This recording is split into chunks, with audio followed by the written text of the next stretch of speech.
My friends, let me begin with a truth that will shake the way you see your life. You don't need money to be wealthy. You need understanding. We have been taught to chase things when God designed us to chase thinking. You can take away a man's job, his house, his bank account, but if you cannot take away his mind, he will rise again. Because poverty is not the absence of money. Poverty is the mismanagement of mentality. You see, the poorest man in the world is not the one who has no possessions. It is the one who has no purpose. The richest man in the world is not the one who controls gold. It is the one who controls his thoughts. Everything you call success, everything you call wealth, everything you call prosperity begins right here between your ears. The mind is the womb of creation. Nothing appears in your hand until it has first been conceived in your head. When you read the book of Genesis, the first thing God gave man was not money, not property, not jewelry. He gave man a mind. He said, let us make man in our image and after our likeness. Image means imagination. Likeness means the capacity to think and to act like the Creator himself. That means your mind is divine territory. When you think right, you rule right. When you think small, you live small. So hear me today. Wealth does not begin in your bank. It begins in your belief. It does not begin in your paycheck. It begins in your perception. It does not begin in your salary. It begins in your sense of stewardship. Most people are broke not because they lack opportunity, but because they've never managed their mentality. They keep praying for God to change their situation, but refuse to let him change their thinking. That's why Jesus never said, be ye transformed by miracles.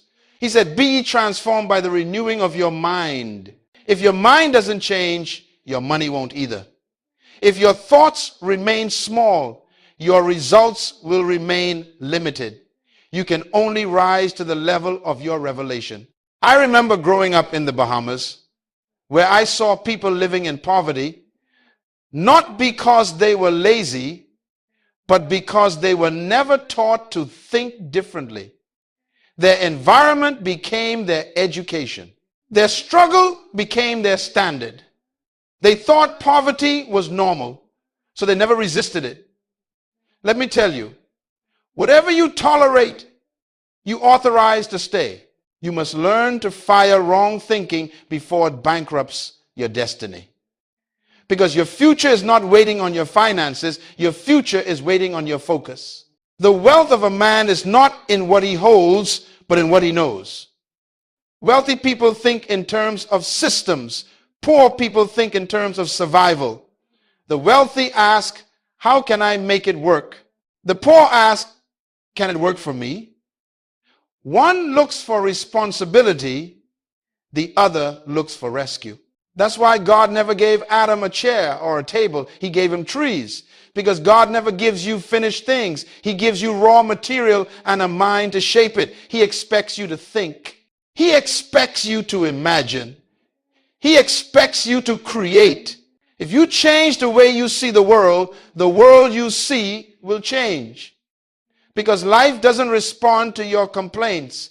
It responds to your consciousness. So today, as we begin this journey together, I want to challenge you to stop asking for money and start asking for mentality. Don't pray for wealth, pray for wisdom. Because when you have understanding, wealth becomes inevitable. That's why I say again, you don't need money to be wealthy. You need understanding. You can lose everything and rebuild it again if your mind is intact. But if your mind is broken, no miracle can make you last. Before we talk about investments, before we talk about business, before we talk about strategy, we must fix the foundation. Because wealth that begins with money will end with money. But wealth that begins with mindset will outlive you today. We are going to learn the 7 money mindset laws that Dr. Myles Munroe lived by, the same laws that the world's most powerful people practice without even realizing their divine origin. These are not financial tricks. These are not get-rich schemes. These are principles, eternal, unchanging, dependable laws of the kingdom. If you can grasp these laws, apply them, and manage them, you will never be broke another day in your life. Not because your wallet is full, but because your wisdom is working. Now, let us begin with law number 1, the law of stewardship. You don't own it, you manage it. Let me say something that may challenge everything you've been taught about success. You own nothing.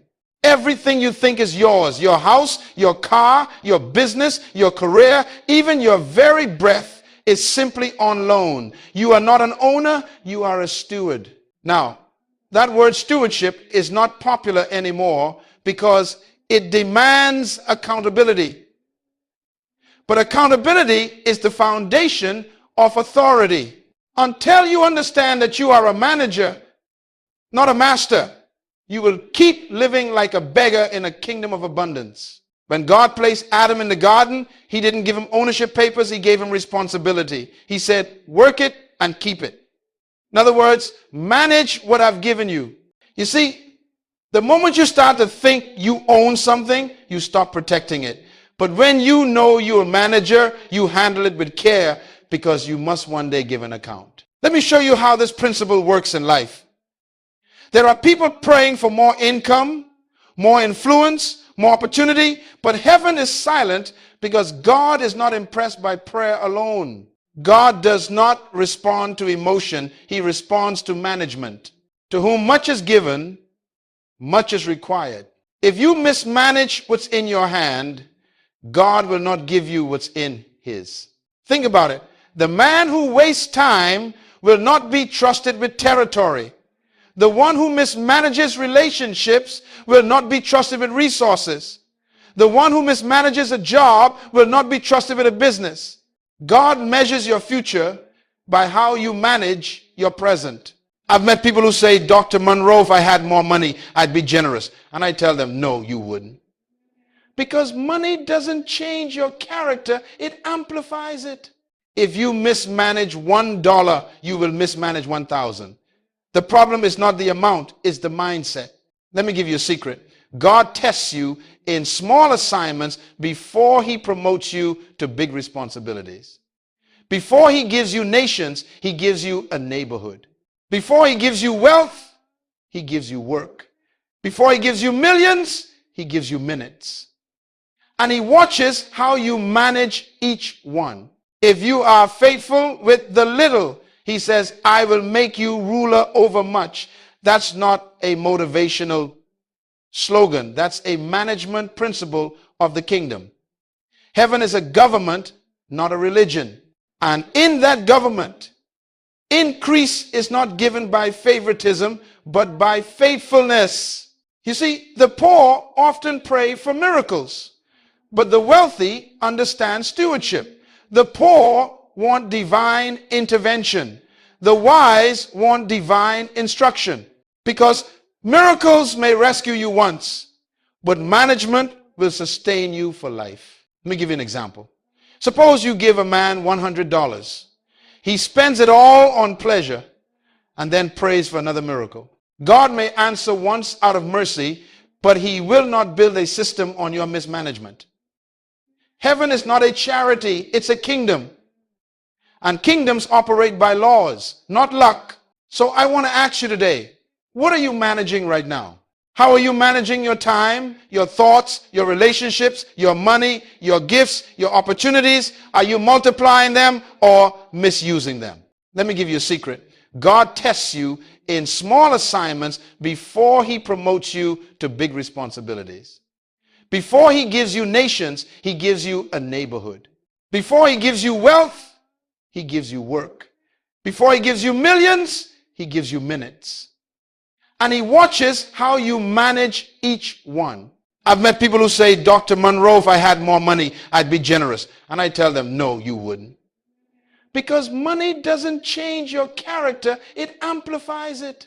If you mismanage $1, you will mismanage 1,000. The problem is not the amount, it's the mindset. So, if you're asking for increase, show him your management report. If you want more clients, manage the ones you have. If you want more influence, manage your integrity. If you want more money, manage your mindset. Hear me carefully. Management is proof of maturity. You don't grow by getting, you grow by managing. And the moment you manage well, God multiplies what's in your care. That's why the first law of wealth is the law of stewardship. Because when you realize you are not the source, you stop being afraid of running out. When you realize everything you have belongs to God, you no longer cling to things, you command them. Let me give you an example. Suppose you give a man $100. He spends it all on pleasure and then prays for another miracle. God may answer once out of mercy, but he will not build a system on your mismanagement. Heaven is not a charity, it's a kingdom. And kingdoms operate by laws, not luck. Because here's the truth. Whatever you fail to manage, you will eventually lose. Adam mismanaged the garden. He lost it. Samson mismanaged his strength. He lost it. Saul mismanaged his position. He lost it. The principle has never changed. God will never maintain what you mismanage. People who chase money will always be slaves to those who chase meaning. Because money will always find its way to the place where purpose is working.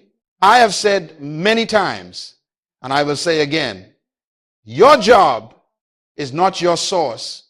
It is your resource. God is your source. The moment you mistake your paycheck for your provider, you become a prisoner of wages. But when you understand that your work is the channel through which your purpose serves humanity, then even your business becomes ministry. When you read the stories of Jesus, he never chased people, people chased him. Why? Because he offered value. Blind men came to him because he had sight to give. Hungry men came to him because he had bread to multiply. Confused leaders came to him because he had wisdom to share. Value attracts. If you stop adding value, you stop attracting increase. You don't pursue success. You become so valuable that success cannot ignore you. Let me tell you something I learned early in life. If you solve a small problem, you'll earn a small income. If you solve a big problem, you'll earn a big income. Your financial level is determined by the size of the problem you are willing to solve. Poor people want escape. Wealthy people want exposure to bigger problems. Because every problem is a door to promotion. There was a woman I once counseled who complained that she hated her job. She said, Dr. Munroe, I've been doing this for 10 years and nothing changes. I asked her one question, have you improved your value in 10 years?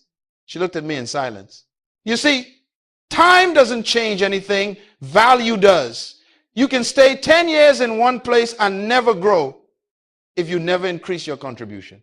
When you read the stories of Jesus, he never chased people, people chased him. Why? Because he offered value.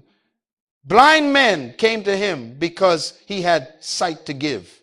Hungry men came to him because he had bread to multiply. Confused leaders came to him because he had wisdom to share. Value attracts. Every human being here has a deposit of value, a unique solution you were born to deliver. Inside of you is an idea, a talent, a perspective that the earth is waiting for.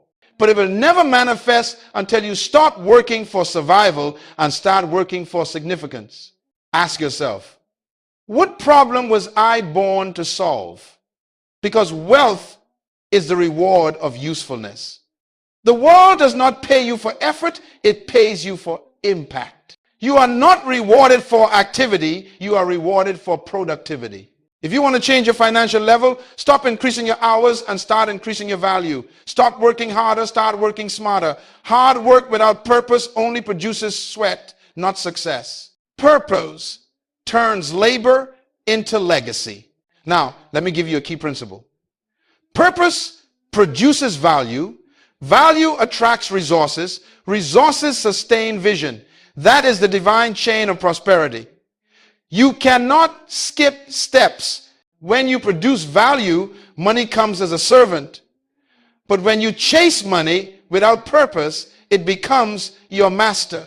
So I challenge you today, don't run after riches, run after relevance. Don't pray to be famous, pray to be fruitful. Because fame fades, but fruit remains. If you want to attract wealth, become the kind of person that wealth needs. When you improve yourself, opportunities start to recognize your face. When you multiply your skill, doors start to open that no man can shut. I have traveled to many nations, and I have met kings, presidents, and billionaires. Do you know what they all have in common? They understand value. They pay any price for ideas that solve problems. And do you know what separates them from the average man? The average man sells his time. The wealthy sell their wisdom. Let me make it plain. Your value is not in your title, it's in your transformation. If your presence doesn't change something, your absence will not be noticed. Make your life an answer, not a question. Make your work a contribution, not a complaint. The law of value creation is simple but powerful. When you find your purpose, perfect your gift, and serve it to the world, prosperity will come looking for you. Stop chasing money. Start chasing mastery. Stop counting followers. Start counting impact. Stop asking, who will pay me? Start asking, who can I help? When you live like that, money will follow you like a shadow that cannot be separated from your light. Hear me carefully, my friend. God never gives you what you pray for. He gives you what you can manage. Prayer does not attract prosperity. Management does. Because God is not moved by your emotions. He is moved by your effectiveness. Every person in this room has something right now that heaven is watching. And the question God is asking is not, what do you want next? But what have you done with what you already have? You see, increase is not a miracle. Increase is a law. It is the inevitable outcome of management. When you handle what you have with excellence, multiplication becomes automatic. Let me take you to the parable of the talents. The master gave one servant 5, another 2, and another 1. He didn't tell them what to do with it. He simply watched. The man with 5 doubled it. The one with 2 doubled it. The one with 1 buried it. When the master returned, he didn't praise prayer. He didn't reward potential. He celebrated productivity. Listen to what he said. Well done, good and faithful servant. You have been faithful over little. I will make you ruler over much. That's the law of multiplication in operation. God only gives more to the one who manages well. Now look at what happened to the man who buried his talent. He lost even the little he had. Why? Because whatever you refuse to multiply, you eventually lose. If you don't grow it, you forfeit it. If you don't use it, you lose it. I have seen many people pray for God to enlarge their territory when they haven't even organized their tent. They want more income but can't manage an allowance. They want to lead hundreds but can't serve one faithfully. God says, show me multiplication at your level before I promote you to another. Increase always begins at your current capacity. If you are waiting for big opportunities to be faithful, you will die waiting. Big doors only open to those who honor small keys. Let me make this practical. If you want your income to increase, start multiplying your skill. If you want your influence to increase, start multiplying your service. If you want your organization to grow, start multiplying your systems. Multiplication is not a mystery, it is mastery. Everything in the kingdom multiplies by design. God commanded it from the beginning, be fruitful and multiply. That's not just about having children, it's about producing results. It means whatever I give you, don't keep it the same. Expand it, refine it, increase it, improve it, reproduce it. I remember once talking to a young entrepreneur who told me, Dr. Munroe, business is slow. I'm waiting for the economy to change. I told him, son, the economy doesn't make you, you make the economy. You cannot wait for the environment to multiply your vision. You must multiply in the midst of it. Productivity is not seasonal. It's spiritual. The wealthy understand this law instinctively. They look at what's in their hand and ask, how can I multiply it? Poor thinking says, I only have one. Wealthy thinking says, I can turn this one into many. The same sun that hardens clay melts ice. The difference is composition. The same crisis that crushes one man promotes another. The difference is mindset. A strong mind turns adversity into opportunity. A weak mind turns opportunity into excuses. You are not waiting on heaven. Heaven is waiting on your multiplication report. God will never invest in a poor manager. He multiplies only what is already multiplying. That's why the man with 5 received the one from the unfaithful servant, because productivity attracts promotion. Hear me. The reward of faithfulness is not congratulations, it's responsibility. When you manage one thing well, God doesn't say rest, he says rule. When you multiply in one area, he gives you dominion in another. That's why some people keep rising. They are faithful in every season. The reason some never grow is because they despise the little. They are waiting for one day, but multiplication begins today. Take your skill and develop it. Take your time and schedule it. Take your money and budget it. Take your idea and plan it. That's how increase begins. Remember this. Multiplication is not God's job. It's your responsibility. He provides seed. You produce strategy. He provides opportunity. You provide order. He provides gifts. You provide growth. If you do not manage what's small, you disqualify yourself from what's great. If you are faithful with the little, he will make you ruler over much. That's not poetry, that's policy. It's how the kingdom operates. So stop asking for more. Start multiplying what you already have. Take inventory of your life and ask, what have I buried? Because the talent buried in fear is the potential buried in poverty. Dig it up, invest it, work it, and watch it multiply. Let me close this law with a truth that can change your entire destiny. God doesn't bless what you wish for. He blesses what you work for. Faith without management is fantasy. But when faith meets responsibility, miracles become measurable. My friend, if you understand this next law, it will change how you live every single day. The poorest man is not the one without money. It is the one who wastes the most time. Money lost can be regained.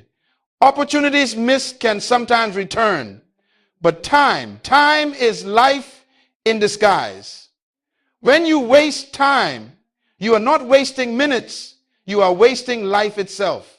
You are living your life in the currency of time. Every day you are spending pieces of yourself you will never get back. That's why the wise do not say, I don't have time. They say, I have not prioritized it, because time is never lacking, only focus is. God gives everyone the same capital, 24 hours a day. The difference between rich and poor, successful and unsuccessful, fulfilled and frustrated, is not opportunity, it's how they invest those 24 hours. Let me tell you something important. Time is the seed of wealth. If you manage it right, it multiplies into resources. If you waste it, it decays into regret. The Bible says, redeem the time, because the days are evil. Why? Because evil doesn't always appear as sin. Sometimes evil appears as distraction. The devil doesn't have to destroy you if he can just delay you. So, How do you manage your time capital? The wealthy don't spend time, they allocate it. They see time as an investment, not an interval. They treat hours like money in a bank account. Every decision is a withdrawal or a deposit. Let me give you a principle that changed my life. Until you learn to manage time, you will mismanage purpose. Purpose requires schedule. Vision requires discipline. Dreams require deadlines. A dream without time management becomes a daydream. When God wanted to create order, he didn't start with light or water. He started with time. The first gift he gave creation was the cycle of day and night to establish rhythm, because time brings structure and structure brings stewardship. Let me say it again. You don't need more time. You need more order. I meet people everywhere who tell me, Dr. Munroe, I'm so busy.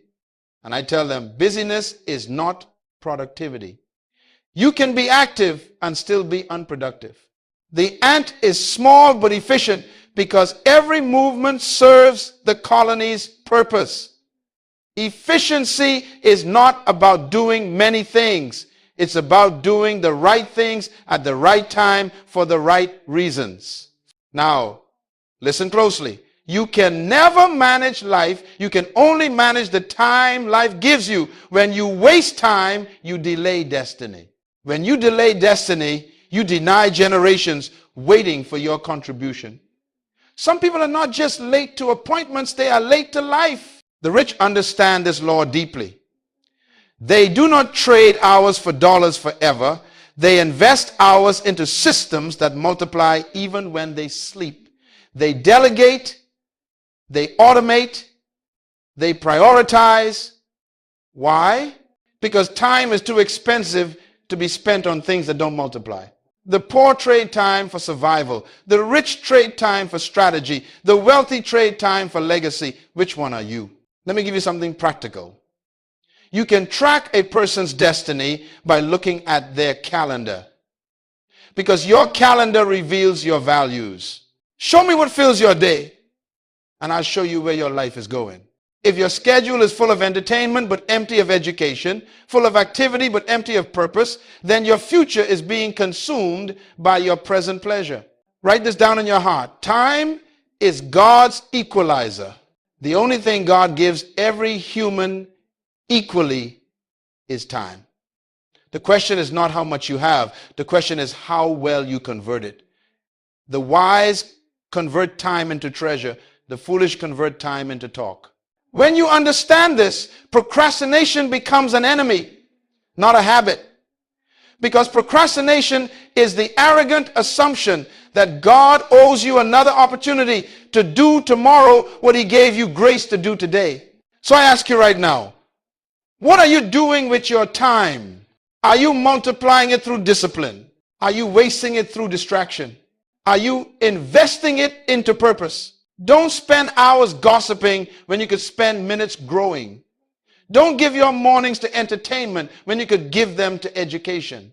Don't let your clock control your calling. Let your calling control your clock. You see, God will never give you more days. He gives you wisdom to make days produce more. The Bible doesn't say teach us to have more time. It says teach us to number our days, that we may apply our hearts to wisdom. Let me tell you something that may sting a little but will save your life. If you don't plan your time, someone else will.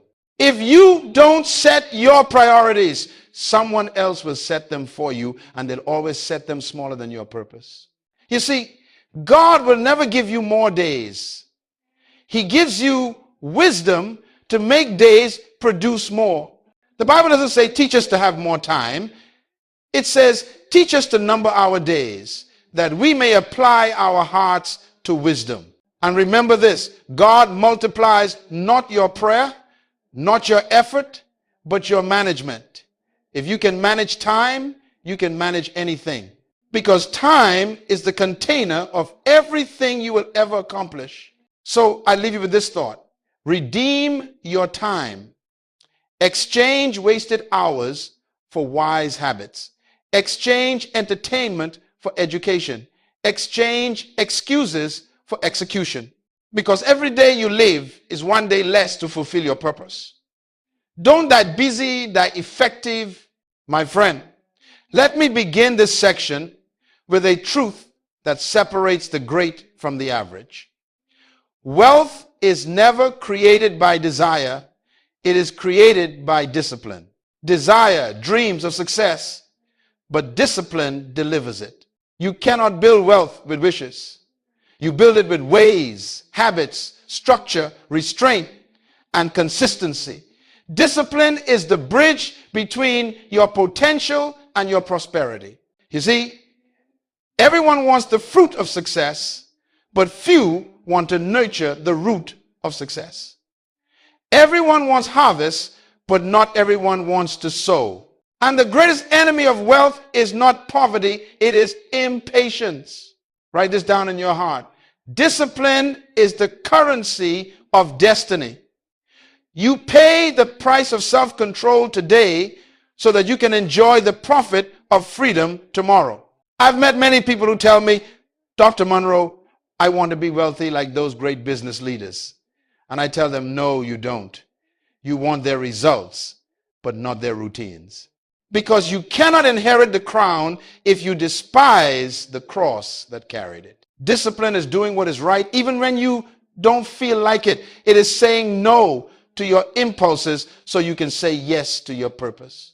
The undisciplined mind is like a leaking vessel. No matter how much opportunity God pours into it, it will never stay full. Let me show you how the wealthy think. The poor spend for pleasure. The rich spend for purpose. The poor ask, can I afford it? The wealthy ask, does it multiply? Discipline is not about deprivation, it's about direction. You don't say no to fun, you say yes to the future. In my travels, I have observed that successful people are not necessarily more talented, they are simply more consistent. They master repetition. They show up when others quit. They choose growth over gratification, process over pleasure, investment over impulse. And I want you to hear this with your spirit. Success is not what you do occasionally, it's what you do continually. A wealthy mindset is not built in a moment. It's built in motion, one decision at a time, one discipline at a time. Let me give you a few simple examples. The habit of saving a small portion consistently will do more for your wealth than sudden windfalls. The discipline of learning one new thing daily will make you wiser than your peers in 1 year. The discipline of waking up with purpose will open doors that emotion could never open. Every great destiny is constructed by daily discipline. Remember this. God will never trust greatness to someone who cannot handle self-control. Adam lost dominion not because of lack of power, but because of lack of restraint. Esau lost his birthright not because of lack of blessing, but because he traded the eternal for the immediate. That is the tragedy of impatience. The spirit of poverty is not just financial, it's emotional. It's the inability to delay gratification. It's the addiction to now. Poverty says, I want it now. Prosperity says, I will build it until. That's why the wealthy live by principle, not pleasure.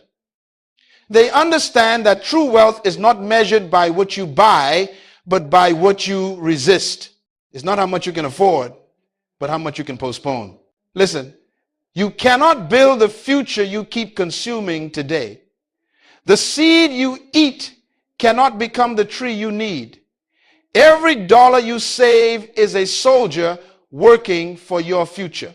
Every hour you discipline is a deposit in your destiny account.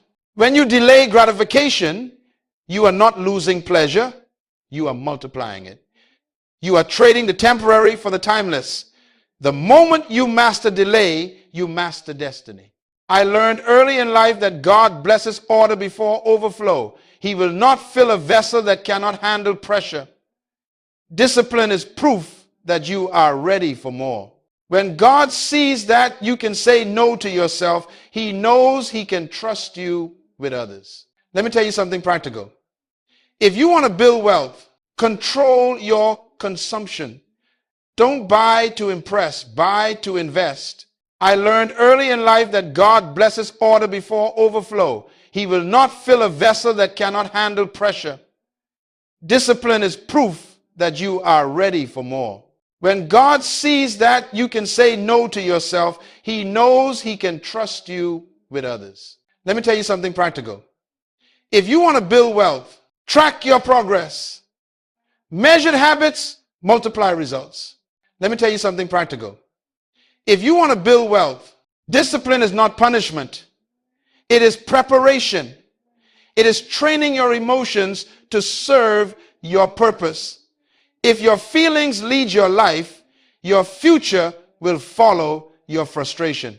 But if your discipline leads your life, your feelings will follow your focus. You see, wealth is not bought in a store, it is built in the soul. And every time you practice restraint, heaven takes note, because the law of discipline is the proof of maturity. Let me summarize this truth in 3 simple sentences. The undisciplined seek miracles, the disciplined become miracles. The undisciplined wait for opportunity, the disciplined create opportunity. The undisciplined live for comfort, the disciplined live for calling. So I say again, wealth is built, not bought. It is the reward of a disciplined mind, a focused life, and a patient heart. Stop saying, one day I'll succeed. Start saying, every day I'll sow. Because destiny is not a day, it's a decision repeated daily. Now listen carefully. Because this next law separates those who succeed temporarily from those who succeed generationally. Your greatest wealth is not in your bank account, it's in your relationships. Money can buy influence for a season, but relationships create impact for a lifetime. The law of networks teaches us that prosperity moves through people. Every blessing God will ever send you will come through a person. Every opportunity he will ever open for you will involve another human being. That's why the enemy doesn't fear your skill, he fears your connection. Because if he can isolate you, he can weaken you. But if you ever find the right relationships, your destiny accelerates. The Bible says, 2 are better than 1 because they have a good reward for their labor. Why? Because multiplication happens through association. You will never go further than the people you walk with. Now listen carefully. Because this next law separates those who succeed temporarily from those who succeed generationally. Your greatest wealth is not in your bank account, it's in your relationships. If you want to know where you'll be in 5 years, don't look at your dreams, look at your friends. Show me your circle, and I'll show you your ceiling. When God wants to bless you, he sends a person. When the enemy wants to destroy you, he also sends a person. So discernment is the difference between deliverance and deception. Dr. Munroe used to say, the most dangerous place in the world is not a ghetto, it's the wrong relationship. Because the wrong voice in your ear can cancel the right vision in your heart. But the right network can change everything. Let me give you a story. I once met a young man who had great talent but little progress. He said, Dr. Munroe, I've been trying for years, but doors never open. I told him, son, doors don't open, people do. You can pray all day, but if you're rude to people, disloyal to leaders, and disconnected from mentors, you are locking your own doors. Every great destiny is linked to divine relationships. David had Samuel to anoint him. Elisha had Elijah to train him. Ruth had Naomi to guide her. Jesus had disciples to multiply his mission. Even the Son of God built a network. Let me give you the principle. Association determines acceleration. The right people move you faster, further, and deeper into purpose. Wrong people make you slower, smaller, and weaker in conviction. If you keep company with dreamers, you will dream. If you keep company with doubters, you will decay. That's why Proverbs says, he who walks with the wise will become wise, but a companion of fools will be destroyed. You cannot walk with the wrong people and expect to end up in the right place. Now, let's be honest, many of you are loyal to relationships that are lethal. You keep company with people who tolerate your excuses instead of challenging your excellence. They are comfortable with your past and threatened by your potential. You must learn to love people but limit access, because access is the currency of influence. The wealthy understand this. They curate their connections carefully. They spend time where they are celebrated, not just where they are needed. They invest in mentorship, collaboration, and partnership because they know that relationships are divine channels for resources. Hear me. Who you honor decides who you attract. If you dishonor wisdom, you repel mentors. If you dishonor excellence, you repel opportunities. If you dishonor integrity, you repel trust. Honor is the seed of access. When you honor someone, you open a gate to grace. When you dishonor, you close it. That's why many talented people remain trapped, not because they lack potential, but because they refuse to honor those who could unlock it. So, evaluate your circle. Ask yourself, who in my life challenges me to think higher? Who provokes me to act nobler? Who stretches my faith instead of shrinking it? And when you find such people, treasure them, serve them, and grow with them. Relationships are divine economies. You invest trust, you withdraw wisdom. You invest service, you withdraw favor. You invest loyalty, you withdraw legacy. That's why Jesus said, give, and it shall be given unto you. It wasn't just about money, it was about relational reciprocity. And here is the secret few understand. You are someone's divine connection. Somewhere, someone's prayer has your name attached to it. So when you live with integrity and generosity, you become a blessing conduit, a human channel for God's wealth to flow through. Let me close this law with a truth that will stay with you. Your gifts may open doors, but your character keeps them open.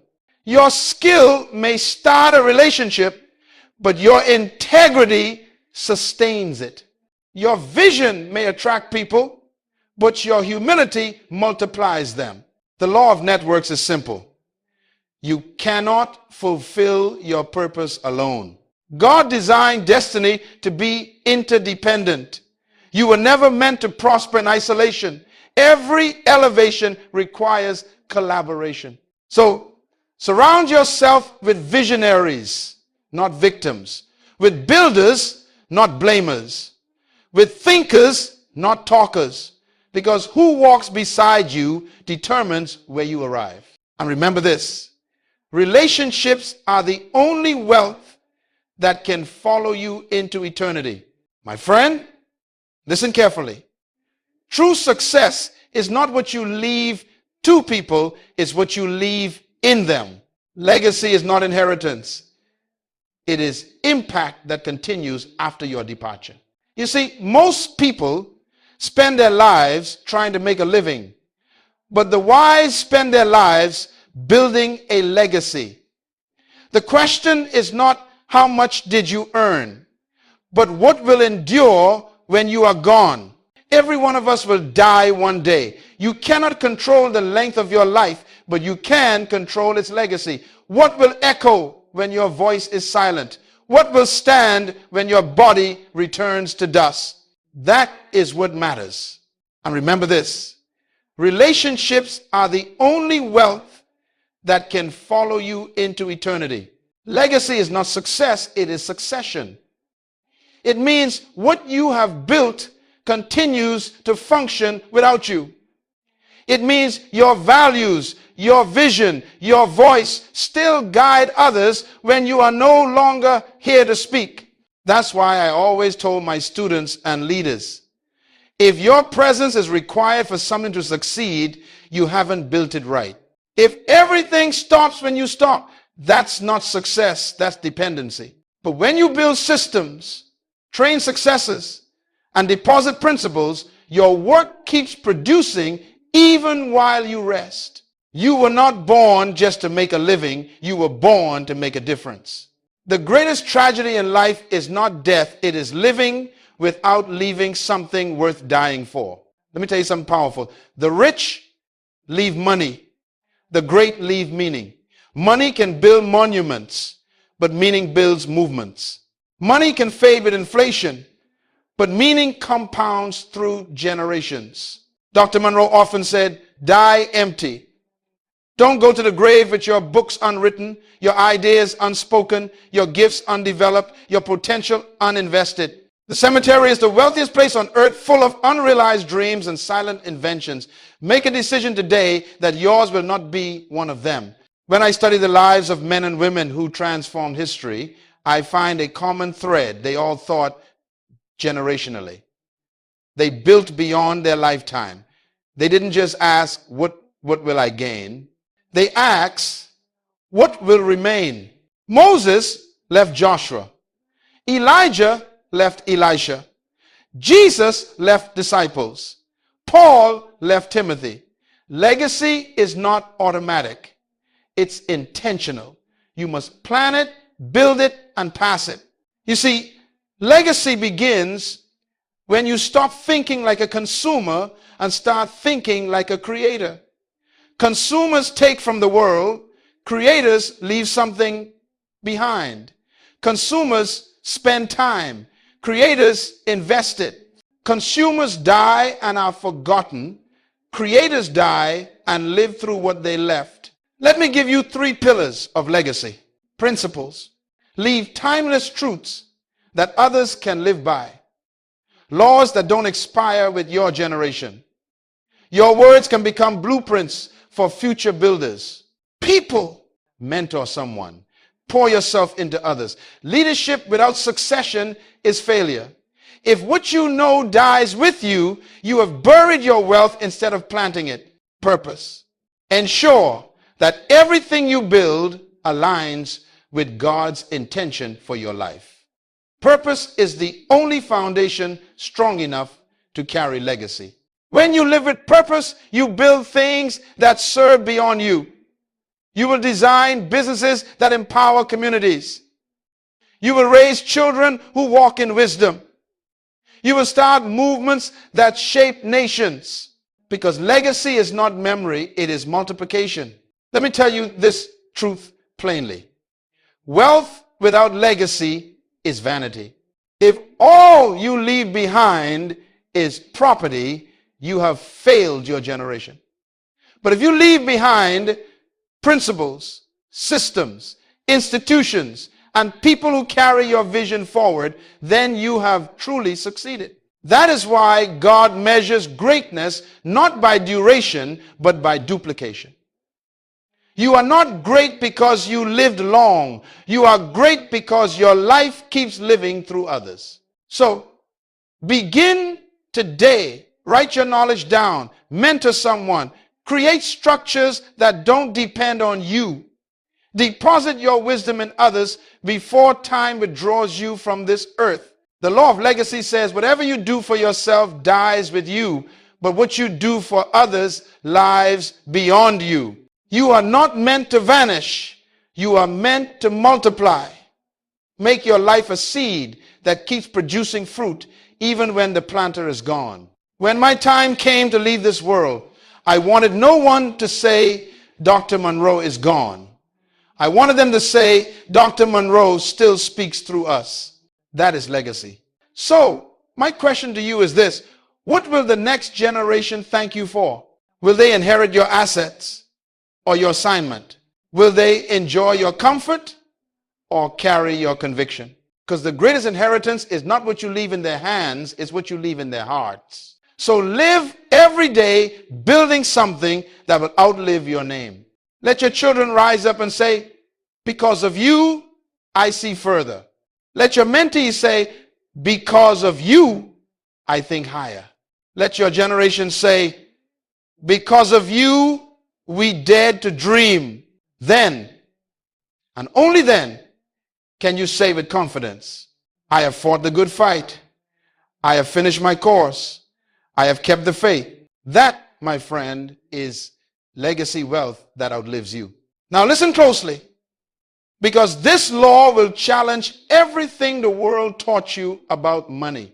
The more you give, the richer you become. That is not a slogan. That is a spiritual principle. It is the paradox of true prosperity. The world says, keep everything and you will have more. But the kingdom says, release what you have and I will multiply it. The world teaches accumulation. God teaches circulation. Why? Because giving is proof that money does not own you. Greed says, hold tight. Faith says, let go. One ends in scarcity, the other ends in supply. Let me make this plain. Money is like blood, it must flow to stay alive. The moment it stops moving, it begins to die. The river that refuses to give becomes a swamp, but the river that keeps flowing feeds nations. That's why generosity is not loss, it is investment. Every time you give, you plant a seed in the soil of eternity, and God himself becomes your return on investment. The Bible says, give and it shall be given unto you, good measure, pressed down, shaken together, and running over. When you give, you don't subtract, you multiply. Because giving unlocks the law of divine reciprocity. You cannot outgive the source of all things. Now, understand this. Generosity is not measured by amount. It is measured by attitude. God is not impressed by your figure. He is moved by your faith. When Jesus watched people give, he celebrated a widow who offered 2 coins. Not because of what she gave, but because of what she kept back. Nothing. Giving reveals who your master really is. You cannot serve both God and money. So, every time you give, you dethrone mammon and enthrone faith. Let me tell you something I learned early. Money is a terrible master, but a powerful servant. When you worship it, it destroys you. When you manage it, it multiplies you.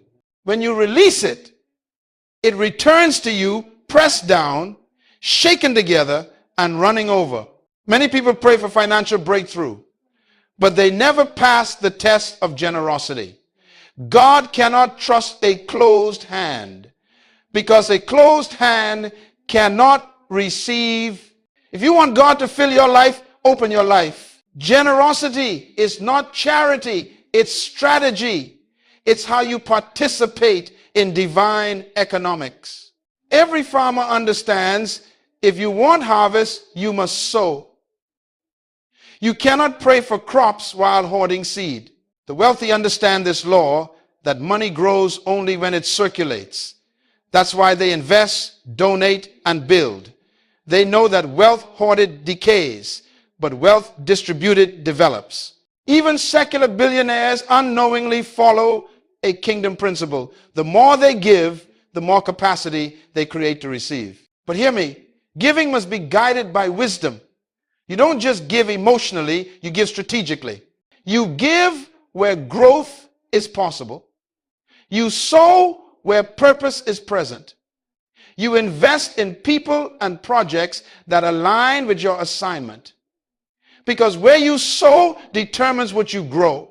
Generosity also frees the heart from fear. The spirit of fear says, if I give, I'll have less. But faith says, if I give, God will give back better. Giving is an act of trust, a declaration that you believe the source is greater than the supply. When you understand this, You no longer ask, how much can I keep, but how much can I contribute? You stop thinking like a consumer and start thinking like a channel, because the purpose of wealth is not luxury, it is leverage. You are blessed to be a blessing. You are resourced to become a resource. You are enriched so you can empower. If what you have doesn't bless others, it will soon burden you. I remember once teaching this principle to a group of young leaders. One of them asked me, Dr. Munroe, what if I give and don't receive back? I said, son, if you gave to get, you never gave, you traded. Giving is not a transaction, it's a transformation. You give not because you expect return from man, but because you trust the return from God. Generosity is also the test of maturity. When you grow in wealth but shrink in compassion, you are poor again, because real prosperity is measured not by how much you gather, but by how much you release. That's why the Bible says it is more blessed to give than to receive, because giving puts you in the position of the Creator. God so loved the world that he gave. When you give, you act like your Father. You reflect his nature. You multiply his heart on earth. And here is the paradox you must never forget. What you release leaves your hand, but not your life. It goes into your future, multiplies, and returns to you in a form you never imagined. So I ask you today, what are you doing with what you have? Are you hoarding it in fear or sowing it in faith? Are you trying to keep what God called you to release? Because what you refuse to let go cannot grow. Open your hand, open your heart, and open your life. Make generosity your lifestyle, not your event. Give of your time, your wisdom, your service, your resources. Because the more you give, the richer you truly become. And remember, you will never go broke by giving, only by keeping what should have been planted.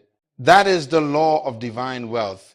Generosity is the gateway to multiplication. My friend, you've now heard the laws that govern true wealth, not worldly riches that fade, but kingdom wealth that endures. And I want to leave you with this one powerful truth. The purpose of wealth is not indulgence, it is influence.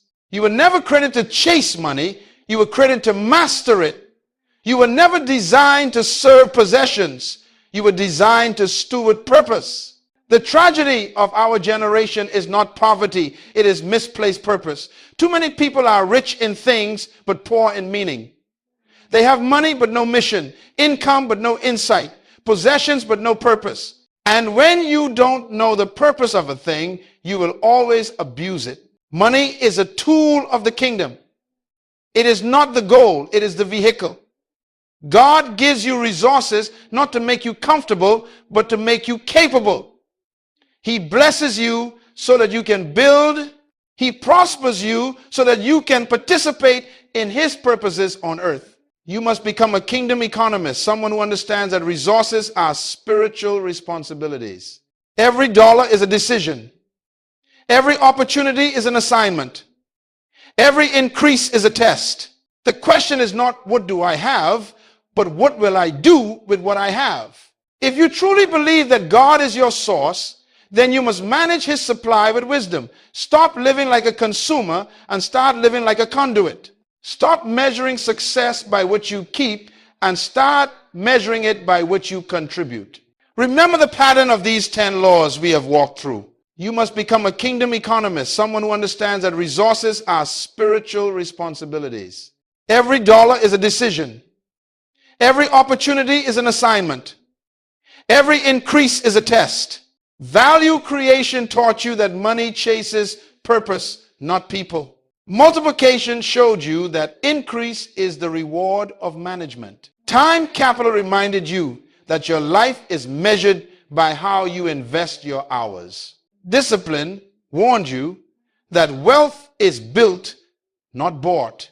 Networks revealed that relationships are the real currency of destiny.